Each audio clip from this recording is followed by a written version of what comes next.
کێشەی گەلی کورد لە یەک وشەدا خوڵاسە دەبێتەوە، ئەوی بریتێ لە مەزڵومیەت و مەحرومیەت. واتە گەلی کورد ستەمی لێکراوە و مەحروم کراوە لەو مافانەی کە گەلانی دیکە لیان بەهرەمەندن کە بریتێ لە مافی چارەنووس و بە ئازادی و سەربەستی لە خاک و وڵاتی خۆدا ژیان. هۆکاری ئەو زوڵمەش بریتێ لەوە کە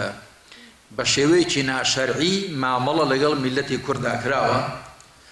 بەڵام مامەڵەکە بەر لەوەی کە گلەی لە گەلانی عەرەب و فارس و تورک بکرێ، دەبێ گلەی لە زلهێزان بکرێ کە کاتی خۆی نیشتیمانی ئیسلامیان بەش کرد لە نێوان خۆیاندا لە ساڵی 1916 زاینیدا کە پەیمانی سایکس بیکۆ لە نێوانی بەریتانیا و فەڕەنسا و رووسیای ئەو کات دابەشکرا، هەڵبەت دوای بەدەست لە پشتدانی ئەمریکا و زلهێزانی دیکەش. لەوێوە ستەم و مەحرومیەتەکە ڕووی کردوتە کورد کە ناشەرعی لەگەڵ کراوە. گەلی کورد لە چاو مەزڵومیەتی خۆی زۆر جار پەنای بردووە بۆ زلهێزانێک کە کاتی خۆی لە پشت مەزڵومیەتەکەی ئەوەوە بوون. لە ڕاستیدا بەوە کە گەلی کورد لە نێو خۆیدا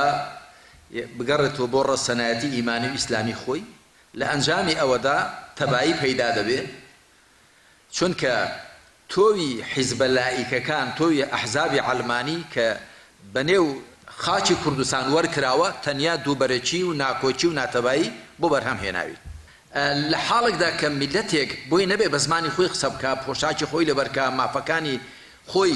لیان بەهرەمەند بێ، لە خاک و ئاوی خۆیدا بە ئازادی بژی، ئیدارە و ئیرادەی خۆی بەدەست خۆی بێ، مانەوە ئەوە